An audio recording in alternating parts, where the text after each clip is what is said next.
할렐루야. 하나님 아버지와 예수 그리스도로부터 오는 은혜와 평강이 이 시간 여러분 가운데 함께 하시기를 예수님의 이름으로 축원합니다. 아멘. 오늘은 천국이 보이십니까? 라는 제목으로 말씀의 은혜를 나누겠습니다.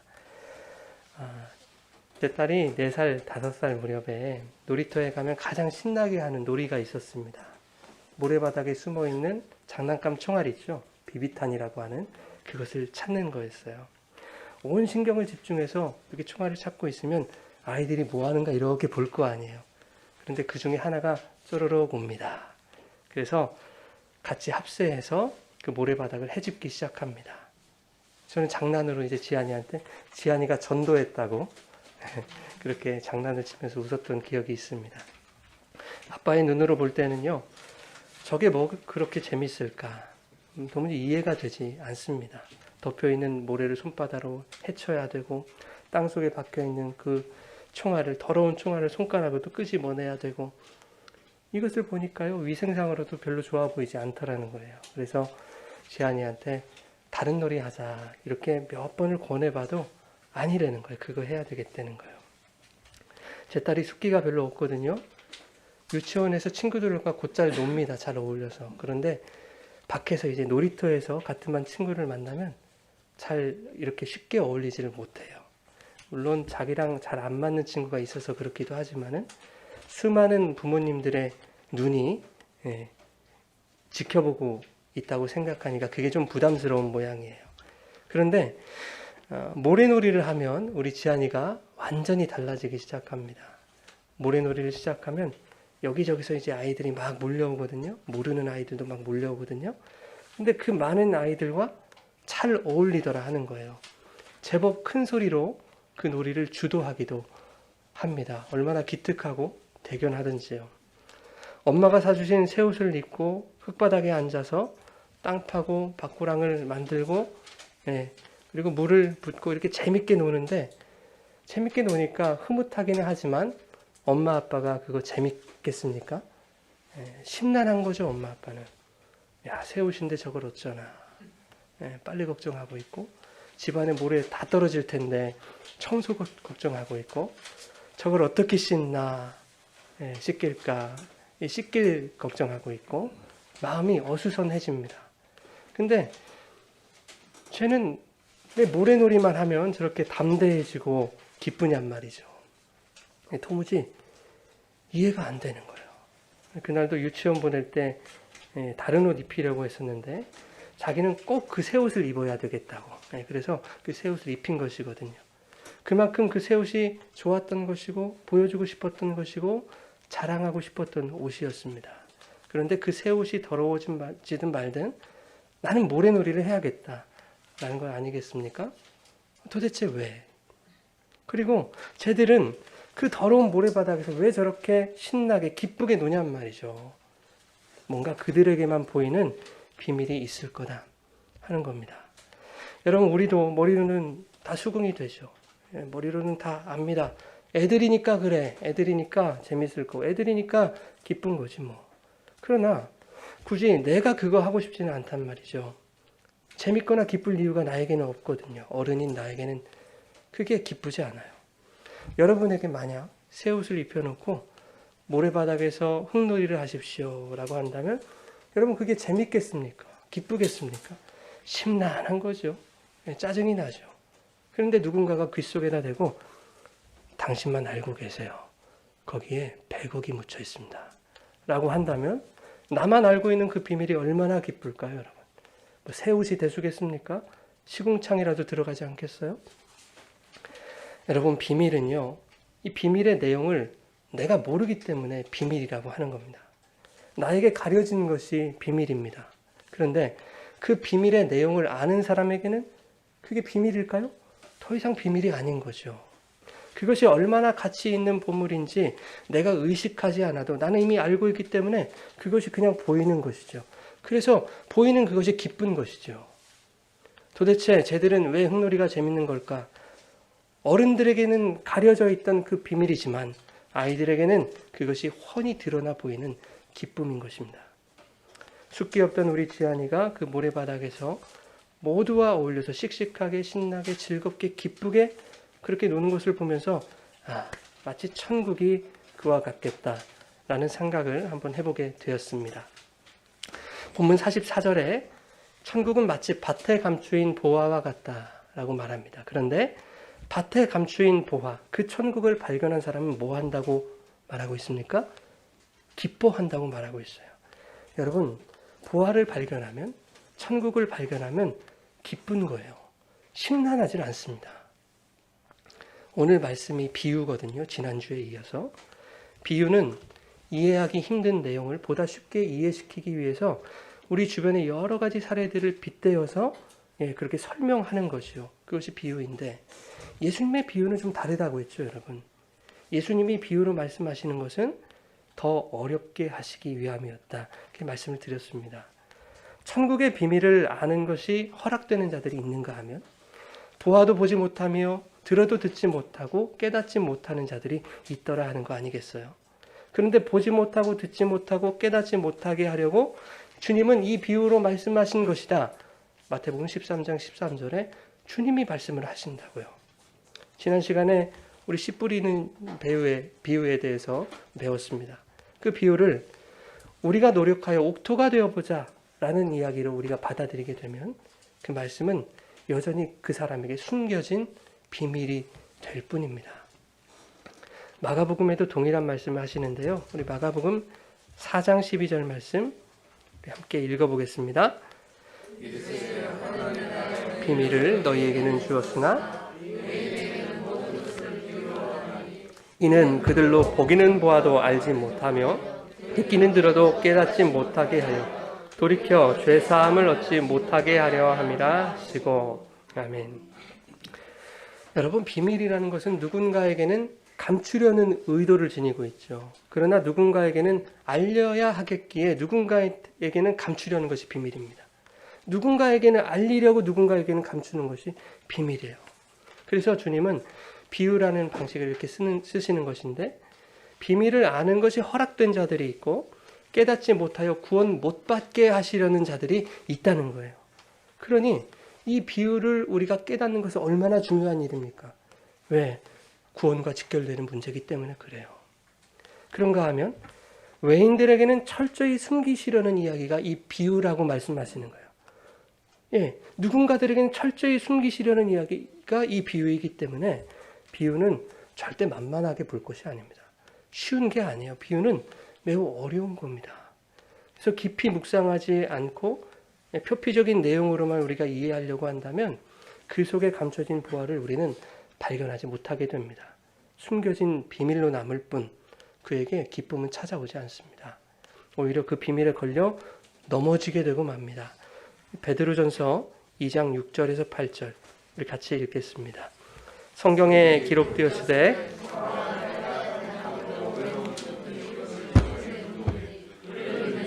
부끄러움을 당치 아니하리라 하였으니 그러므로 믿는 너희에게는 보배이나 믿지 아니하는 자에게는 건축자들이 버린 그 돌이 모퉁이의 머릿돌이 되고 또한 부딪히는 돌과 걸려 넘어지게 하는 바위가 되었다 하였느니라. 그들이 말씀을 순종하지 아니함으로 넘어지나니 이는 그들을 이렇게 정하신 것이니라. 아멘. 자, 여기서 걸려 넘어진다고 하는데요. 걸려 넘어진다는 말은 무슨 말일까요, 여러분? 나도 그 비밀을 알아. 애들이니까 즐겁겠지, 애들이니까 기쁘겠지 라고 생각하는 거예요. 그렇게 단순하게 생각하는 겁니다. 그러나 정작 흙바닥에 앉아서 신나게 노는 그 아이들의 기쁨에는 동참하지 못하는 거예요. 나는 성숙한 어른이니까 옷 버리면 안 되잖아요. 옷 깨끗하게 유지해야 되잖아요. 그렇게 깨끗하고 고상한 척하는 것입니다. 바리새인들이 그랬어요, 여러분. 예수님이 말씀하셨잖아요. 그들이 나에 대해서 이렇게 말하던데 어떻게 말하냐면 인자는 먹기를 탐하고 포도주를 즐기는 사람이요 세리와 죄인의 친구로다. 바리새인들이 예수님이 그렇게 평가를 했다고요. 근데 바리새인들은 예수님을 아주 정확하게 본 거죠. 틀린 말이 어디 있습니까? 예수님은 세리와 죄인들, 창녀들과 함께 떡을 떼셨잖아요. 어떻게 하면 그들과 떡을 떼고 포도주를 나눌까를 궁리하신 분이 예수님이라고요. 세상이 죄인으로 치부하던 자들과 함께 둘러앉아서 세상이 부정하다고 규정한 그 자리에서 죄인들과 창녀들과 함께 양식을 나누고 포도주를 나누셨습니다. 자, 그러면 지금 그 죄인과 세리와 창녀들은 예수님과 뭘 하고 있는 것입니까? 세상이 죄의 자리라고 규정한 그곳에서 단순히 예수님과 식사를 하고 있는 것입니까? 욕을 얻어먹어가면서? 그게 아니죠. 예수라는 신랑이 있고 떡이 있고 포도주, 이 양식이 있어요. 그럼 이게 뭐라고 했습니까, 여러분? 혼인잔치라고 했습니다. 천국 혼인잔치. 천국이신 예수님이 계신 그 천국잔치. 바리새인들은 예수라는 분이 먹기를 탐하고 포도주를 즐기는 사람이라고, 세리와 죄인의 친구라고 그렇게 표면적으로는 예수님을 정확히 봤을지는 모르겠어요. 그러나 천국잔치의 주체이신 그 예수님을 보고도 보화를, 그 천국을 발견하지 못한 사람들이에요. 그러니 기쁨에 참여하지를 못합니다. 그래서 누가복음 17장에 바리새인들이 예수님에게 물어보잖아요. 하나님의 나라, 그 천국이 어느 때 임합니까? 이렇게 물어봤을 때 예수님이 대답하시기를 천국은, 하나님의 나라는 눈으로 볼 수 있게 임하는 것이 아니다. 그러시죠? 또 여기 있다 저기 있다 하지 못하리니 천국은 어디에 있다? 하나님의 나라는 너희 안에 있느니라. 이렇게 말씀하신다고요. 너희 안에 있다는 말씀은 무슨 말입니까? 여기 있다는 뜻입니까? 그런 말이 아니에요. 지금 바리새인들한테 하시는 말씀이거든요. 천국은 지금 너희들 무리 가운데 찾아온 나다. 나 예수다라고 말씀하고 있는 거예요. 나 예수가 하나님 나라 그 천국으로 여기에 왔음에도 불구하고 너희들은 나를 보고 그 천국을 보지 못하는구나. 예수를 바라보지 못하는, 천국을 발견하지 못하는 그 바리새인들의 실체를 폭로하고 계시는 거예요. 바리새인들은 자기들의 방식대로 율법을 지키면서 그렇게 고상하게 종교생활을 잘했습니다. 나는 저 더러운 자들과 함께 앉아서 내 신앙 더럽히지 않을 거야.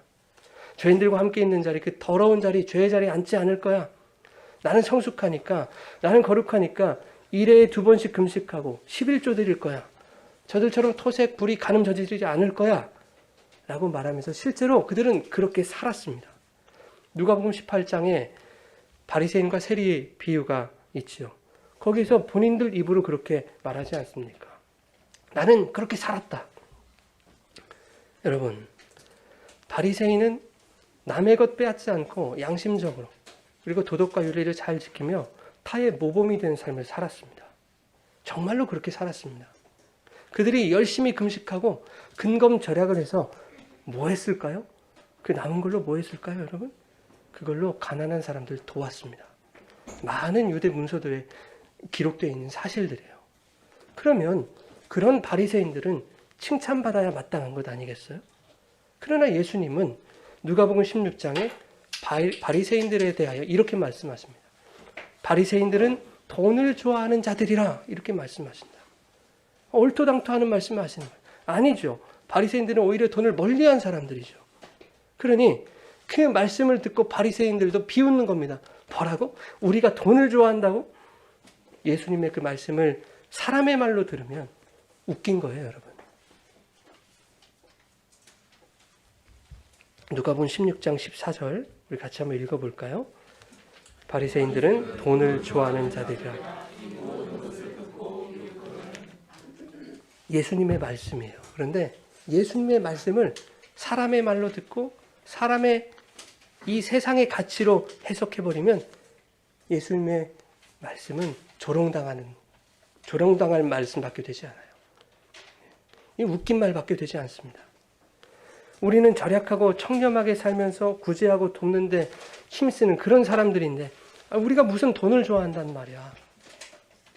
그러나 예수님의 의도는 뭐였습니까, 여러분? 그 물질적인 돈이 아니라 자신의 인기와 명성, 명예를 챙기려는 그런 부자된 속성을 말씀하고 있는 거 아니었습니까? 부자야. 스스로 의롭다고 여기고 심지어 스스로 의롭다고 믿는 너희들의 자신들의 의만 챙기는 너희가 바로 부자야. 그런 부자는 지옥 간다? 이것이 바로 그 뒤에 이어지는 부자와 거짓 나사로 이야기입니다. 자, 어찌됐든 우리 계속 보겠습니다. 누가복음 16장 15절 읽겠습니다. 예수께서 너희 마음을 하나님께서 아시나니 미움을 받는 것이니라. 바리새인들이 막 비웃었어요. 야, 너희들은 돈을 좋아하는 자들이지? 무슨 우리가 돈을 좋아한단 말입니까? 막 비웃었어요. 그러자 예수님이 말씀하시는 내용입니다.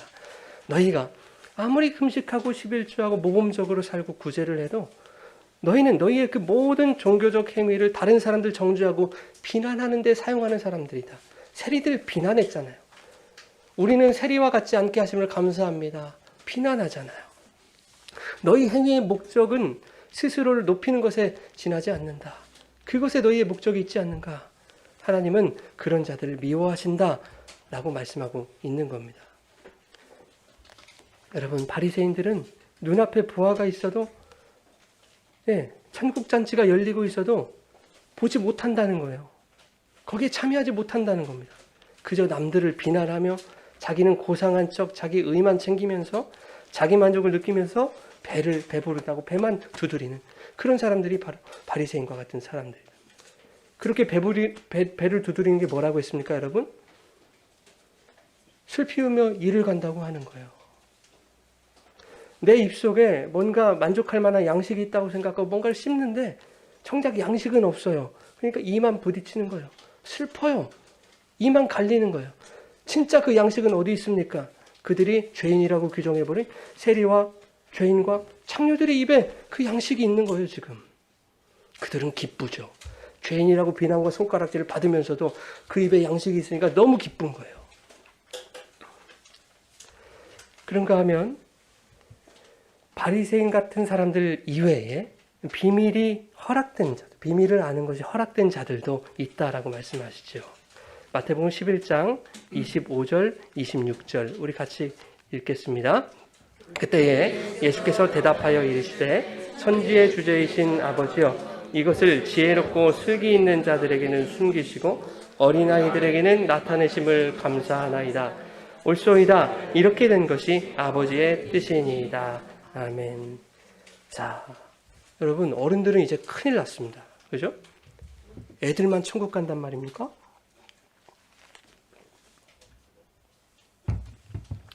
어린아이들에게만 나타내셨다고 하잖아요. 그죠? 자, 여기서 어린아이들이라고 하는 것은 뭘 나타낼까요? 27절에 계속 한번 읽겠습니다. 네, 아버지께서 모든 것을 내게 주셨으니 아버지 외에는 아들을 아는 자가 없고 아들과 또 아들의 소원대로 계시를 받는 자 외에는 아버지를 아는 자가 없느니라. 아멘. 예수님의 소원대로 계시를 받는 자를 어린아이다라고 지금 표현해 놓으신 거예요. 주님의 뜻대로 주님의 의도대로 말씀을 듣고 말씀을 받고 이해하는 자들이 어린아이인 거예요, 여러분. 데살로니가전서 2장 13절 같이 읽겠습니다. 이러므로 우리가 하나님께 끊임없이 감사함은 너희가 우리에게 들은 바 하나님의 말씀을 받을 때에 사람의 말로 받지 아니하고 하나님의 말씀으로 받음이니 진실로 그러하도다. 이 말씀이 또한 너희 믿는 자 가운데서 역사하느니라. 아멘. 그러니까 이 성경, 이 비유들을 우리가 받을 때에 표피적인 내용으로만 봐서는 안 된다는 얘기예요. 사람의 말, 즉 세상의 언어적 의미나 가치로 받아들이지 아니하고 그 이면에 있는 하나님의 말씀으로 이 말씀을 받아야 된다라고 오늘 우리에게 말씀합니다. 그래야 그 말씀 우리 안에서 역사를 하는 것이죠. 천국은 마치 밭에 감춘 보화와 같다. 그래서 그것을 발견한 사람들은 자기 소유를 다 팔아서 그 밭을 통째로 사버린다. 그러면 내 소유는 다 팔았지만 결과적으로 밭도 내 것이 되었고 그 밭에 숨겨진 보화도 내 것이 되었다. 고로 나는 더 큰 부자가 되었다라는 이야기입니까? 그런 이야기가 아니죠. 제가 지금 다소 지나치게 나간 면이 없지 않아 있습니다만은 그러나 오늘날 교회, 오늘날 성도들이 별로 다르지 않은 맥락으로 이 말씀을 적용하고 이해하고 있다는 겁니다. 밭에 감추인 보화가 누굽니까, 여러분? 그죠? 여러분 다 알고 있잖아요. 다른 교회 성도들도 다 알고 있어요. 밭에 감추인 보화는 예수님이다. 모르는 사람이 어디 있습니까? 그 예수를 소유하는 것이 뭘 소유하는 것이다? 천국을 소유하는 것이다. 모르는 사람이 어디 있습니까? 머리로는 다 알죠. 그리고 입으로는 다 그렇게 얘기를 합니다. 그런데 이 목사들이 순수하게 예수를 천국으로만 가르치지를 않아요. 설교를 준비하면서 여러 가지 책들을 읽고 또 논문들도 보고 하는데요. 어떤 논문에 보니까, 논문입니다. 그냥 책도 아니고. 논문에 보니까 교수라는 분이 이렇게 설명해 놨어요. 내 것을 포기하고 예수를 위해 살면은 주님은 밭을 보장해 주신다는 거예요. 주님이 우리의 먹고 살 것을 준비해 주신다는 거예요. 예. 여러분, 예수님은요, 분명히 우리를 먹이시고 살리시는 분이 맞아요. 그러나, 여러분, 성도는요, 먹고 사는 것을 보장받기 위해서 예수를 믿지 않아요. 이해가 되십니까, 여러분? 주님은 우리의 먹고 사는 것을 주님께서 다 인도해 주신다고요. 채워 주신다고요. 근데 그것 때문에 예수를 믿는 게 아니라고요, 우리는. 오늘 말씀이 그런 것을 의미하지 않습니다. 본문과는 전혀 어울리지 않는 해석들을 이렇게 내놓고 있어요. 그런가 하면 어떤 설교를 보니까요, 자기 소유를 다 팔아서 부하가 묻힌 그 밭을 사는 것, 이것을 뭐에 비유하고 있냐면 교회에 헌금하고 봉사하고 구제하고 선하게 살고 목사에게 잘하고 뭐 이런 것들로 비유를 하고 있어요. 그러면서 그렇게 자기 소유를 다 판다고 해서, 자기 소유를 판다는 게 뭐라고 했습니까? 헌금하고 봉사하고 목사에게 잘하고 이렇게 자기 소유를 다 판다고 해도 성도에게 절대 손해가 안 나니까 열심히 하라는 얘기예요. 왜? 예수님이 세상에 더 좋은 것들로 많이 채워주실 테니까 이렇게들 설교를 하는 거예요. 여러분, 이것이 한두 교회의 문제일까요? 저는 아니라고 생각해요. 적어도 80% 이상 교회들이 다 이렇게 가르친다고 저는 생각해요. 그들은 보화를 얻기 위해, 즉 천국이신 예수를 얻기 위해 소유를 판 것이 아니라 밭을 보장받기 위해 자기 소유를 판 것입니다. 더 좋고 더 많은 세상 가치를 얻기 위해서 자기 소유와 교환한 거죠. 투자한 거죠, 여러분. 여러분, 아이들을 보십시오. 아이들은 자기가 뽐내고 싶고 자랑하고 싶은 그 새 옷, 그 소중하게 생각하는 그 새 옷을 입었는데도 불구하고 망설임 없이 흙바닥에 철퍼덕 앉아버립니다. 그렇다고 그에게 더 좋은 새 옷이 주어지지 않아요. 오히려 야, 왜 더러운 자리에 앉아서 새 옷을 더럽히느냐, 왜 몸을 더럽히느냐, 심란하게 부모님의 핀잔이 갈 수도 있어요. 오히려. 그러나 어른들이 보지 못하는 천국이 거기 있기 때문에 아이들은 포기하지 않는 거예요. 포기를 못하는 거예요. 그냥 흙바닥에 앉아버리는 거예요. 거기에 기쁨과 즐거움이 있기 때문에. 내 새 옷, 좀 버려도 되지. 몸이 좀 더러워져도 되지. 씻으면 되지. 뭐 이런 생각이나 들겠습니까, 애들이? 그냥 모래놀이만 생각나는 거예요. 다른 놀이 하자고 아무리 설득을 해도요, 흙바닥에 밖에는 그 총알만 보이는 거예요. 내 눈에 총알이 보이는데 그걸 어떻게 포기하냐? 라고 하는 것 같아요. 여러분, 이게 바로 자기 소유를 다 판 거예요. 어른들에게 숨겨져 있는, 그러나 아이에게는 나타나 보이는 천국의 기쁨에 참여하는 것. 그것이 바로 내 소유를 다 판 겁니다. 얼마나 가진 것들이 많으셔서 뭘 얼마나 파실 건데요, 여러분. 그런 거 아니잖아요. 그래서 어린아이와 같지 않으면 천국에 들어가지 못한다, 이렇게 말씀하는 겁니다. 뭐 어린애들이 대단해서가 아니라. 누가복음 18장 16절 17절 같이 읽겠습니다. 예수께서 그 어린아이들을 불러 가까이 하시고 이르시되 용납하고 금하지 말라. 하나님의 나라가 이런 자의 것이니라. 내가 진실로 너희에게 이르노니 누구든지 하나님의 나라를 어린아이와 같이 받아들이지 않는 자는 결단코 거기 들어가지 못하리라 하시니라. 아멘. 자, 하나님의 나라를 어린아이와 같이 받아들여야 천국에 간다 그래요. 결단코가 붙었죠. 결단코. 네. 하나님의 나라, 그 천국이 누구인데요, 여러분? 예수님이죠. 밭에 감추인 보화, 그 예수. 그 밭에 콕 박힌 그 예수만 보여야 천국 가는 거예요. 그 예수 보지 못하면 결단코 천국 못 간다고 말하고 있어요. 세상이 욕을 하든 세상이 핍박을 하든 심지어 같은 성도들, 야, 너 좀 유난스럽게 예수 믿는 거 아니냐? 이렇게 면박을 줘도 신경 쓰이지 않고 예수만 보여야 천국 가는 거예요, 여러분. 여러분 그러고 계세요? 그런데 우리는 예수만을 보지 못하잖아요. 예수만 보여야 천국 간다는데 예수만 보지 못하는 우리, 그럼 우리는 어떡합니까? 모두 구원받지 못합니까? 이거 심각한 문제 아니에요. 그죠? 그래서 주님은 모든 비유의 시작을 지난주 말씀 씨 뿌리는 비유로 시작하셨던 거예요. 그렇게 염려할 것을 아시고 내가 택한 백성들은 내가 씨를 뿌려서 나의 열심으로 너희를 좋은 밭으로 내가 만들어주겠다고 약속하시는 거예요. 비유의 처음에. 이 천국 비밀을 아는 것이 너희에게는 허락되었으니 염려하지 말거라. 여러분 정말로 신앙생활을 좀 진지하게 하시는 분들이라면 나 같은 사람이 과연 구원받을 수 있나? 라는 것쯤은 한 번쯤은 고민해 보셨을 거예요. 우리에게는 그런 두려움이 있다고요. 그게 뭔지 아세요? 그것이 바로 하나님을 경외하는 거예요, 여러분. 하나님을 두려워할 줄 아는 마음.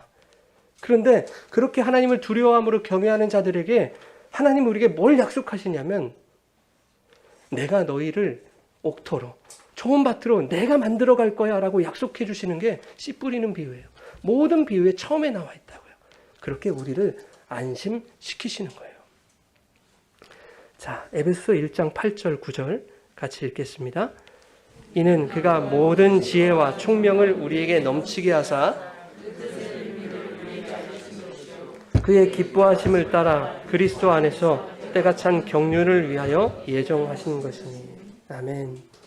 여러분, 하나님은 당신의 백성들에게 그 비밀을 알리시기로 예정하셨대요. 이 예정이라는 표현은요, 하나님의 영원에서 이미 완성이 돼버린 거예요.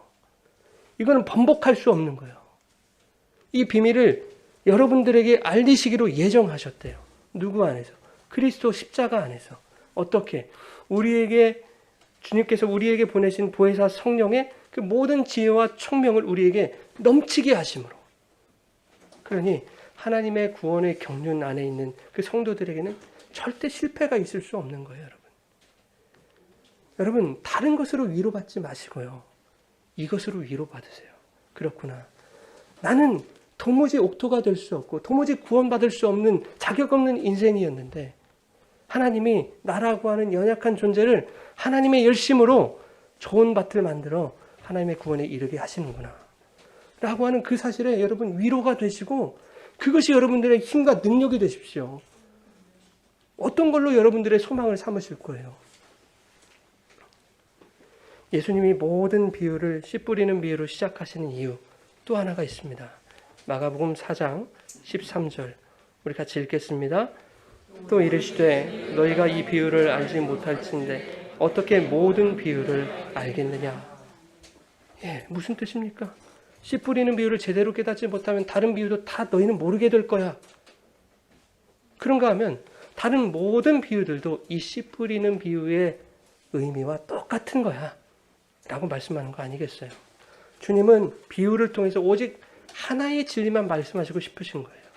그래서 주님이 말씀하시는 비유는 예수 그리스도의 말씀의 씨를 뿌려서 성도라는 좋은 땅, 좋은 결실을 맺으시겠다라고 하는 내용인 거예요. 그리고 그 일은 절대 실패하지 않을 것이다. 우리에게 약속해 주시는 것이 비유입니다. 그 약속을 어떻게? 신실하게 예수께서 십자가 구속으로 지켜내신다. 라고 하는 것이 모든 비유의 내용과 핵심인 거예요. 오늘 본문 이전 내용들을 여러분들에게 좀 읽어오십사 부탁을 드렸는데 오늘 시간상으로 좀 다루기가 힘들 것 같아요. 그래서 오늘 본문의 이 비유들만 설명드리고 좀 마치려고 합니다. 44절 우리 같이 한번 읽어볼까요? 천국은 마치 사람이 이를 발견한 후 소유를 다 팔아 그 밭을 사느니라. 예, 부화가 밭에 감추어졌습니다. 어떤 사람이 그 부화를 발견하고는 그대로 숨겨둡니다. 기뻐함에 돌아와서는 자기 소유를 다 팔아서 그 밭을 통째로 사버리는 거예요. 그런데 여러분 잘 생각해 보면 이 소유를 팔아서 밭을 산 사람은 이 밭 주인을 속인 거 아니에요? 잘 생각해 보세요. 너무 비양심적이잖아요. 밭 주인에게 가서 당신 밭에 부화가 묻혀 있네요. 그 부화를 살 수 없습니까? 라고 말을 하든지 아니면 당신 밭에 보화가 묻혀 있는데 이 보화가 묻혀 있는 그 밭을 제가 사고 싶습니다. 라고 얘기를 하거나 이래야 양심적이지 않습니까? 명색이 복음을 가르쳐주는 비유라고 하는데 양심을 속이는 행위를 정당화하면 안 되잖아요, 여러분. 여러분 생각하실 거예요. 에이, 그건 좀 너무 나간 거 아닙니까? 라고 생각하실지 모르겠지만 이건 대단히 중요한 거라고요, 여러분. 대단히 중요한 거예요. 성경은 비도덕을 조장하지 않아요, 여러분. 그것을 놓치시면 안 돼요. 그리고 도덕뿐만 아니라 성경은 그 이면의 무언가를 우리에게 또 말씀하시고 싶은 거죠. 모래밭에 있는 그 총알들이요, 제 눈에는 안 보인다니까요, 여러분. 보이질 않아요. 보여도 그게 쓰레기로 보이지, 그게 기쁨으로 보이겠습니까? 보화로 보이겠어요? 그런데 애들은 그 총알만 보이는 거예요. 그 총알이 보이면 그냥 기쁘다니까요, 아이들은. 밭주인에게 가서 아무리 당신 밭에 보화가 묻혀 있다니까요. 이 보화라니까요. 아무리 말을 해줘도 그 주인은 그게 보화인지 모르는 사람이란 그 전제가 깔려 있는 거예요. 보화를 발견하고 숨겨둔다고 하잖아요. 이 말은 보화도 보지 못하는 자들에게는 천국을 철저히 숨기신다라고 하는 천국의 은닉성을 말하고 있는 거예요. 그들에게는 결탄코 보이지 않게 해서 돌이켜 죄사함을 얻지 못하게 하시겠다라는 겁니다. 그런데 예수를 주로 고백하고 그분이 천국임을 깨닫는 여러분들은 도대체 얼마나 큰 은혜를 받은 것입니까, 여러분? 이것으로 충분하지 않으세요? 우리는 그 천국이 보인다니까요. 다른 사람들 도무지 이해할 수 없는, 도대체 저들은 왜 기뻐할까? 도무지 이해할 수 없는 그 천국을 우리는 이미 다 받았고, 우리는 삶의 순간순간 그 천국을 바라보며 살아가는 사람들 아닙니까? 이것으로 충분하지 않으세요? 자, 그런데요, 또 한 가지 의문이 생겼어요. 뭐냐면, 어차피 밭주인은 보화로 보지 못하는 사람이잖아요. 아무리 알려줘도 그냥 쓰레기로 보는 사람인데, 그렇다면 밭주인에게 그냥 보화만 사면 되는 거잖아요. 아이, 그러면 그 보화만 주세요 하고 사면 되는 거잖아요. 그런데 굳이 밭까지 산 이유는 뭘까? 왜 밭까지 통째로 샀을까 하는 겁니다. 13장 38절에요. 가라지 비유에서 밭은 뭐라고 설명하고 있냐면 세상이래요. 밭은 세상이라 그래요. 그러면 본문에서 이 보화를 발견한 사람은 자기 소유를 다 팔아가지고 밭을 샀는데 고로 뭘 산 거예요? 세상을 산 거예요. 세상을.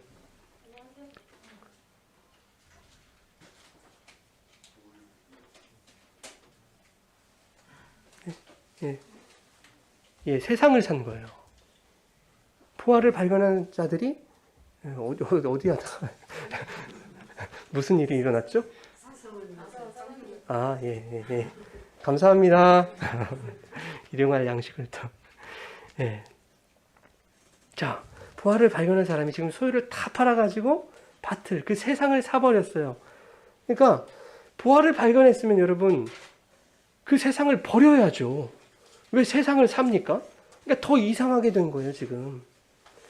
여러분, 세상 사람들은요, 자기 소유를 늘리기 원합니까? 줄이기 원합니까? 늘리기 원하죠. 여러분도 그러시잖아요. 우리도 그러잖아요. 네. 세상 사람들의 목적이 소유에 있어요, 소유. 더 많이 소유하는 게 있어요.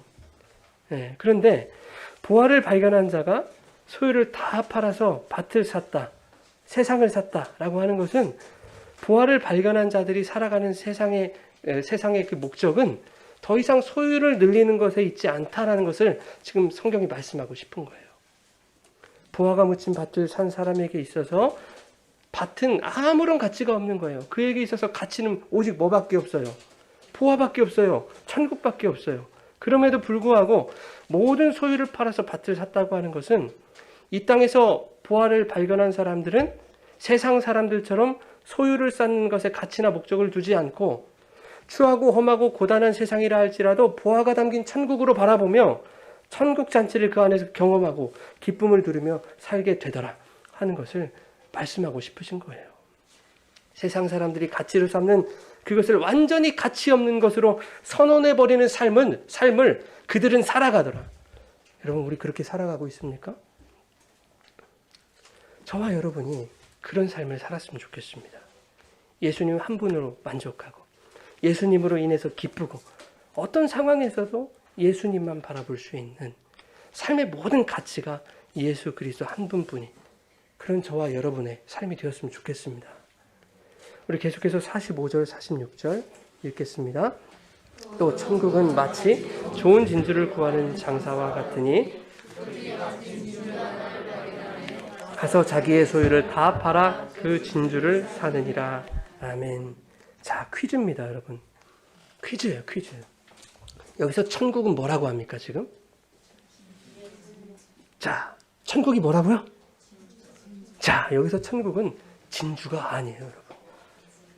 진주를 구하는 장사예요, 장사. 장사하는 사람이죠. 만약에 천국은 좋은 진주와 같다라고 말씀하셨으면 그 사람이 진주를 발견하며 자기의 소유를 팔아 그 진주 가게를 통으로 샀다라든지 그 시장통을 통으로 샀다라든지 이렇게 말씀이 나와야 되잖아요. 그렇죠? 그런데 천국은 진주를 구하는, 진주를 찾는 장사와 같다 그래요. 그러면 장사하는 자가 천국이고 그분이 예수님이겠죠. 그 예수님이 지금 뭘 찾고 있어요? 무엇을 구하고 있어요? 진주를 구하고 있어요. 그런데 그분이 극히 값진 진주를 발견했어요. 그래서 자기 소유를 다 팔아서 그 진주를 샀어요. 그러면 그 진주는 누굴까요? 진주이신 분 손 들어보세요. 왜 한 분밖에 안 들어요? 빨리 다 드세요. 진주인 분 손 들어보세요. 여러분들 다 진주인 거예요. 진주는 성도인 거예요. 예수께서 극히 값진 자기 백성을 찾아서 그들을 사기 위하여 모든 소유를 다 팔아버리셨어요. 그 예수님의 모든 소유는 뭐예요? 은 30의 목숨값을 달아서 그 핏값으로 그 진주들을 다 사신 거예요. 그것이 주님의 장사입니다. 장사. 그래서 달란트 비유에서 그리고 문화의 비유에서 주인이 맡긴 것 가지고 뭐 하라 그래요? 특히 문화의 비유에서 장사하라 그런단 말이에요. 좋은 밭을 너희가 만드는 것이 아니라 내가 만드는 것이듯이, 옥토는 내가 만드는 것이듯이 장사 또한 너희가 하는 것이 아니라 내가 너희에게 하라고 했다마는 너희가 하는 것이 아니라 내가 장사하는 것이니까 너희가 많이 남기든지 거기서 마이너스가 나든지 상관없다는 거예요. 장사하라는 거예요. 거기에는 손해가 나지 않는다는 거예요, 여러분. 그런데 무익한 종은 어떻게 했어요? 장사를 하지 않았습니다. 그냥 달란트 그 문화를 땅속에 꼭꼭 숨겨놨어요. 장사하는 것이 보화인데 맡긴 그것이 세상 재화가 보화인 줄 알고 땅에 꼭꼭 숨겨뒀다고요, 여러분.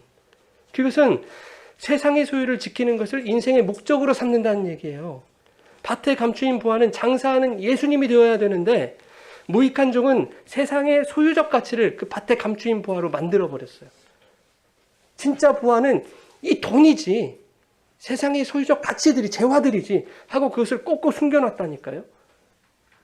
보화가 뭔지를 모르는 거예요. 그래서 그를 무익한 종이다 이렇게 부르신 겁니다. 주님 뭐라고 하세요? 슬피 울며 이를 갈리라 그러신다고요. 오늘 비유의 결론부에서도 그런 악인들은 풀무불에 던져서 울며 이를 갈게 된다 이렇게 말씀합니다. 49, 50절 같이 읽겠습니다.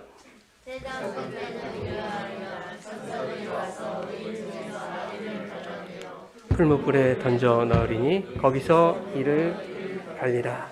예. 여러분 비유들이요 이렇게 하나로 연결되어 있어요. 똑같은 얘기만 하고 계시는 거예요. 주님은. 여러분 예수 그리스도께서 핏값으로 자기 백성을 사신 그 거룩한 장사를 깨닫는 자들은 이 세상이라는 밭에서 소유를 쌓기 위한 삶을 살지 않습니다. 세상의 힘, 세상의 가치, 세상적인 소유가 주어지지 않고 오히려 그것이 나에게서 점점 사라져 가더라도 여러분 우리는요 그 세상이라는 밭에서 세상 사람들이 보지 못하는 감추인 부활을 발견하는 성도들이어야 하는 거예요. 그 부활가 그 무엇으로도 바꿀 수 없는 예수 그리스도다라는 것을 보는 자들은 나의 상황과 형편이 어떠한들 그 예수를 바라보는 것 그 자체가 기쁘고 그분과 함께 기쁨을 누리는 이 세상의 삶이 천국인 거예요, 여러분. 그러니 그 예수 외에 다른 것으로 결코 눈을 돌릴 수 없는 것입니다. 오늘 본문의 비유를 마지막으로 이제 예수님이 모든 비유를 마치심에 그래요. 비유를 마치시고 고향으로 돌아가셔서 회당에서 이렇게 가르치시는데 사람들이 놀랍니다. 여러분 다 읽어오신 지금 13장 말씀드리는 거예요. 사람들이 놀라죠. 도대체 이 지혜와 능력이 어디서 났냔 말이죠. 그런데 고향 사람들이 예수가 누군지를 알아요. 목수의 아들이고 마리아의 아들이고 그의 형제들은 누구들이고 그 표피적인 예수의 신분은 다 안단 말입니다. 예수가 어떤 사람인지를 다 알아요. 그런데 그가 천국인 것을 알지 못하더라 하는 겁니다. 예수를 보아도 그가 어떤 분인지 그들은 모르더라. 오히려 고향에서 예수를 배척하더라 라는 이야기로 이 13장 말씀이 마무리되고 있는 거예요. 이것이 우리에게 여러분 무엇을 말씀하고 있습니까? 너희는 나를 아느냐? 과연 너희는 내가 누군지 알아보고 있느냐? 너희는 나를 통하여 천국을 보고 있느냐? 너희는 나로 인해 기쁜 잔치에 지금 참여하고 있느냐? 이것을 우리에게 묻고 계시는 것입니다. 그럼 여러분은 어떻게 대답하실 겁니까? 우리 이렇게 주님 앞에 고백했으면 좋겠습니다. 주님만이 나의 보배이십니다. 주님만이 나의 모든 것 되십니다. 주님 안에 있는 그 부와 그 천국을 내가 결코 포기하지 않겠습니다. 주님만 바라보며 주님만으로 기뻐하겠습니다. 여러분 이렇게 고백할 수 있는 정말 천국을 소유한 그런 기쁨의 잔치를 살아가는 저와 여러분 되시기를 예수님의 이름으로 축원합니다. 우리 같이 찬양하겠습니다.